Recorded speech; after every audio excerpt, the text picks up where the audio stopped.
Let's see another numerical from the same topic. The question says, if the 60 kilogram skier passes point A with a speed of 5 meter per second, determine its speed when he reaches point B. Also find the normal force exerted on him by the slope at point B.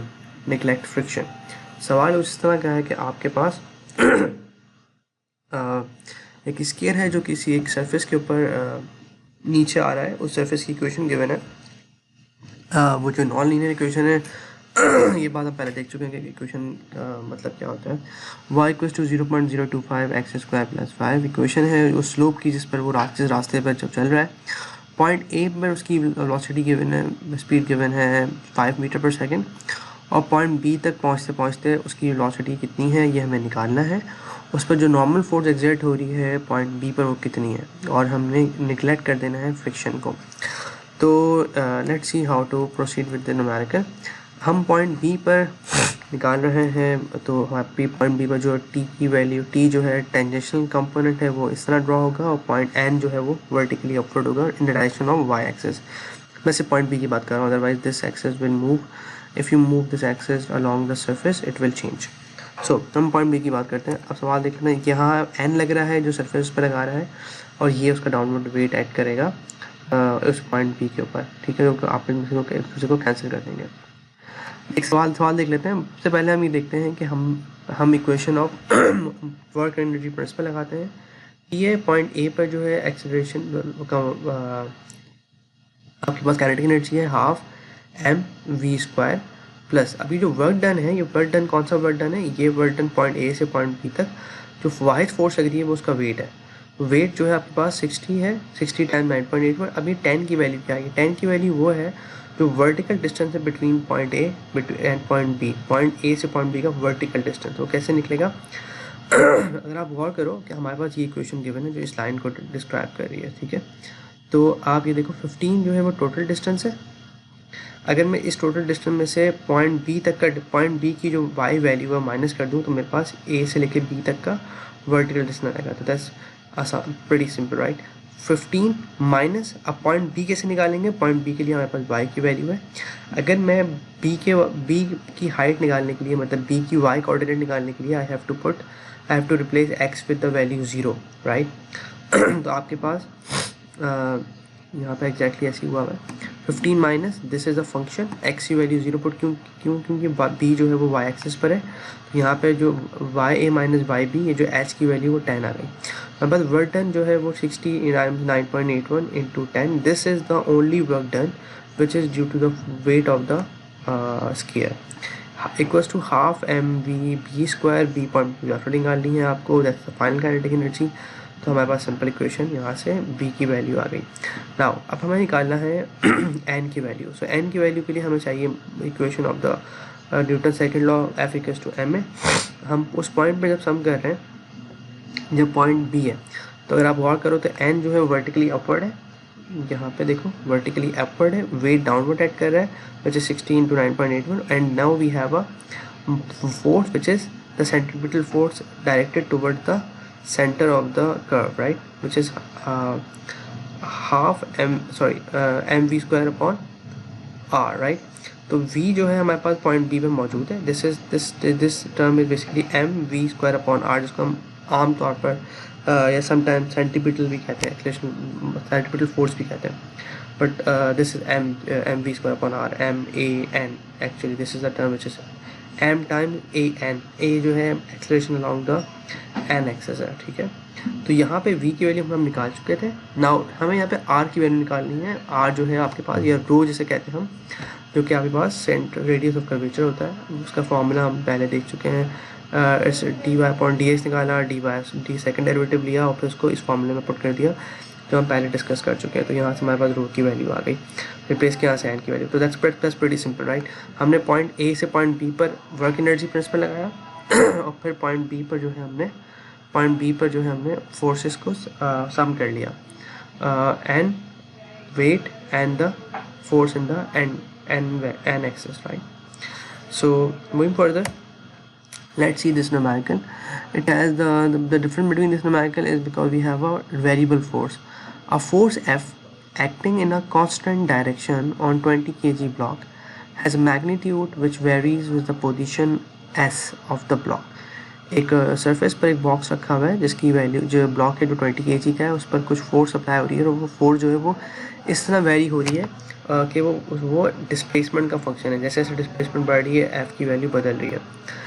How far the block slides, कितनी दूर तक block slide करता रहेगा before its velocity becomes 5, मतलब final velocity given है आपके पास।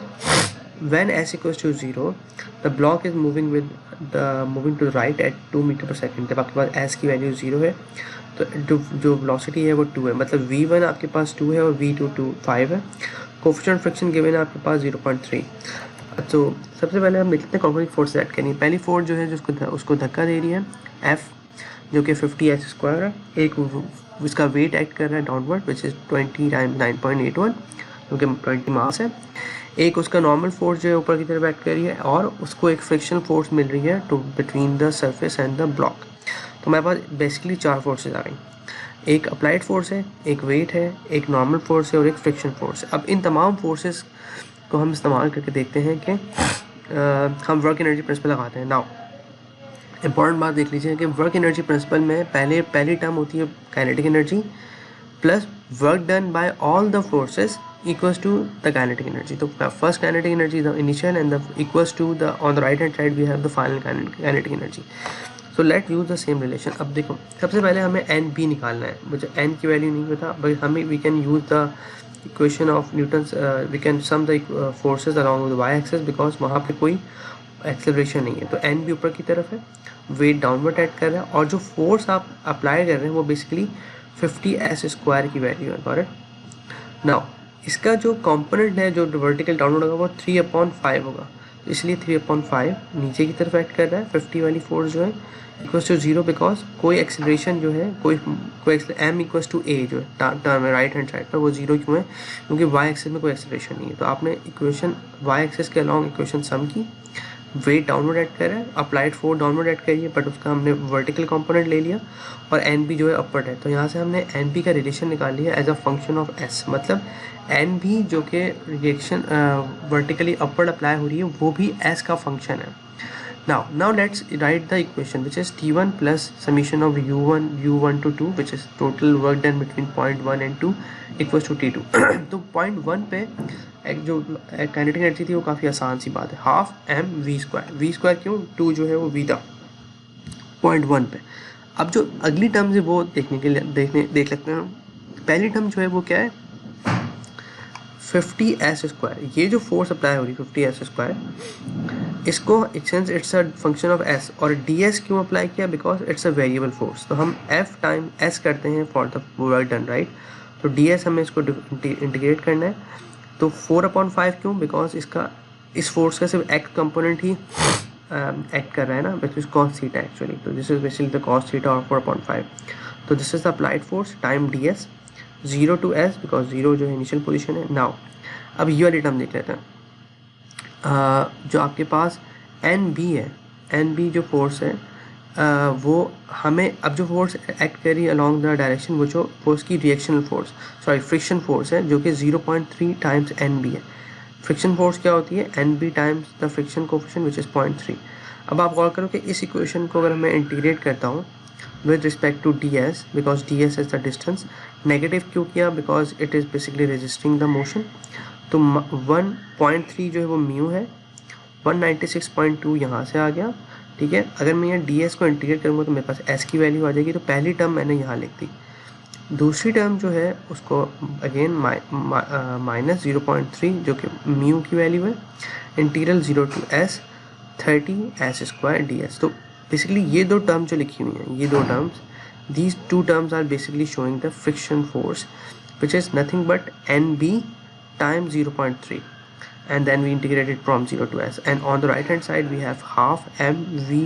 अब उसने पूछा था कि जब वेलोसिटी जो है फाइनल वेलोसिटी 5 हो जाए तो फाइनल वेलोसिटी हमने राइट साइड पर 5 रखी। Now we have this whole equation जिसमें सिर्फ s अननोन है। When you integrate it you will get s, when you integrate this term you will get an equation in the terms of in term s। तो हमारे पास यहाँ पे एक cubic equation आ रही है s³ minus 05.69 whatever equals to 0। This term is basically has three roots. तो अगर आप गौर करो तो you can use the your calculator to find the roots of this equation, और जो नेगेटिव रूट्स हैं उनको हम इग्नोर कर देंगे and we will go for the real root, या जो रियल रूट्स हैं वो 3.41 मीटर्स रियल, जो रियल रूट्स आएंगे, बिकॉज इसके दो आंसर्स के कॉम्प्लेक्स नंबर्स हो या इमेजनरी नंबर्स हो। सो आई होप ये सवाल आपको क्लियर हो गया होगा। इसमें कोई सवाल तो please ask me in the live online Q&A sessions. Okay, then moving further, this is another question. If the coefficient of friction between the 100 kg crate, हमारे पास एक 100 kg crate है, उसके दरमियान जो coefficient of friction है and the plane, जिस plane पे वो रखा है वो 0.25 है, determine the compression x of the spring required to bring the crate momentarily to rest. अगर हम इसको नीचे डालते हैं तो ये स्लिप होता हुआ नीचे आएगा और उसको वो स्प्रिंग को पुश करेगा, कुछ देर बाद वो रेस्ट में आ जाएगा। Initially the spring is unstretched, initially जो है वो स्प्रिंग जो है अनस्ट्रेच्ड है। अब एक बात समझ लेते हैं, क्रेट की पोजीशन 1 है और जो फाइनल पोजीशन है वो 2 है। अब ये 2 का मतलब क्या है कि जब क्रेट इस पर टकराया तो स्प्रिंग थोड़ा सा पुश हुआ, कितना पुश हुआ, x पुश हुआ। तो फाइनल पोजीशन बेसिकली जो है वो 10 + x है। ठीक हो गया। इस पर कौन कौन सी फोर्सेज ऐड कर रही हैं वो हम देख लेते हैं। तो we have one force which is the weight of the crate which is acting vertically downwards.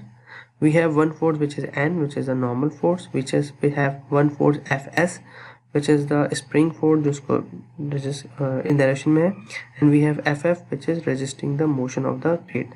We have four forces, weight, n, Ff which is the friction force and Fs which is with the spring force। तो यहाँ पे फिर वही बात कि हम we will write the equation of work energy principle and we will write the kinetic energy, initial kinetic energy and final kinetic energy, and we will use the total work done by these forces, right? So now let's see कि यहाँ पे triangle कैसे बन रहा है। यहाँ पे अगर 10 था तो अब फाइनल पोजीशन पे वो 10 + x होगा, तो ये जो वर्टिकल हाइट है कितनी होगी, 10 + x sin of 45, right?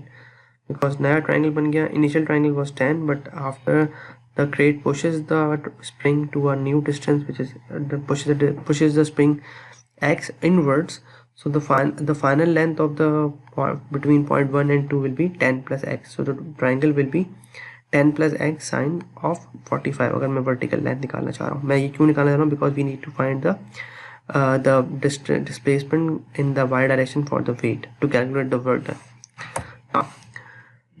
Now again we will use the same equation. We have to find n value। n को अगर मैं यहाँ पे एक्सेस ड्रॉ करता हूँ y dash x dash, it doesn't matter, अगर आप कहीं भी ड्रॉ कर सकते हैं, आप वर्टिकल ले लें, आप यहाँ ले लें, बट मेक श्योर कि आप उसका कंपोनेंट सही ले रहे हैं।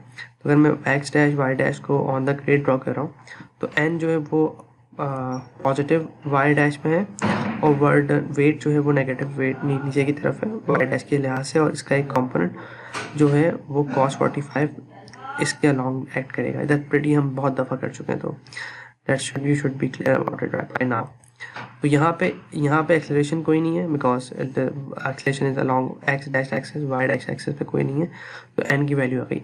एन क्यों निकालते हैं, बिकॉज एन से हमें फ्रिक्शन फोर्स निकालनी होती है by multiplying it with the mu। So Ff equals to nu n, which is 0.25 times the n value we are getting 173।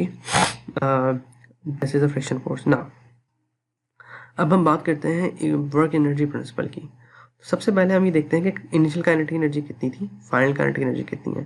Initial kinetic energy 0 क्यों है, बिकॉज उसने कहा था कि wait I guess it's written over here, यहाँ पे the crate is stationary, initially the crate moved at rest, initially the crate is at rest, yeah exactly, yeah crate जो है वो initially rest में है और final पोजीशन, तो which means कि kinetic energy initial क्या हो जाएगी, 0 हो जाएगी, और final kinetic energy भी उसको 0 ही चाहिए बिकॉज वो momentarily rest में आ जाए।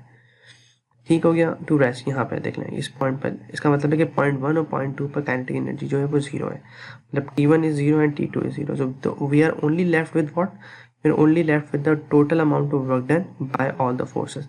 तो हम बारी बारी देख लेते हैं। पहला वर्क डन जो है वो वेट की वजह से, वेट जो है वो 100 है, 9.81 g की वैल्यू है। अब ये वैल्यू क्या है, this is the displacement covered by the crate in the y direction and this is the displacement. You have to multiply it with the weight to find the work done. ठीक है, 10 + x जो कि नई position थी sin 45. Now similarly आपके पास ये -173 क्या चीज़ है? -173 बेसिकली क्या है, जो फ्रिक्शन फोर्स है आपकी वो भी तो अप्लाई हो रही है, और वो जो है 0.1 से 0.2 तक अप्लाई हो रही है। जब वो नीचे आ रहा है, स्लाइड करके नीचे आ रहा है, तो फ्रिक्शन फोर्स जो है वो उसको रेजिस्ट करी, that's why it's negative. 10 + x again, because in this case we have the distances along the axis, but weight के लिहाज से हमने क्यों बात की थी? क्योंकि weight जो है वर्टिकल डिस्टेंस लेता है हमेशा। आप रिमेंबर हमने बात पिछले क्लास में डिस्कस की थी। लास्ट वन इज स्प्रिंग जो है, जब वो इस पर टकराएगा तो स्प्रिंग इससे कुछ पुश करेगा, तो स्प्रिंग की फोर्स जो है वो भी नेगेटिव होगी। हाफ के जो है आपके पास गिवन है 2 kN/m² and x square, that's the displacement, right. तो आपके पास जो स्प्रिंग है वो इनिशियली 0 पोजीशन पे था, फाइनल जो है वो x पे चला गया, तो -12 के, ये के की वैल्यू गिवन आपके पास यहाँ पे 2 kN के x square and bracket close equal to 0, right. तो again we can see that this is the work done by the weight which has the display, जो आपके पास डिस्प्लेसमेंट है वो along y axis है। This is work done, negative work done by the friction, जिसमें displacement again 10 + x है, और यहाँ पे स्प्रिंग का वर्क डन है, जो स्प्रिंग ने सिर्फ अपनी डिस्प्लेसमेंट का फैक्टर आएगा। आई होप ये चीज़ क्लियर हुई होगी। अगर नहीं क्लियर है तो please ask me in the Q&A session. Again we have the equation, we have one variable x, we will have you can say a quadratic equation with x as a variable. We will solve it and we can get the positive answer as the value जो कि spring यहाँ पे press करके value दे रहा है। I have hope कि ये सवाल आपको क्लियर हो गया होगा। So we will stop here for the week, and inshallah in the next class we will cover the rest of the topics of the same chapter. So thank you very much for listening.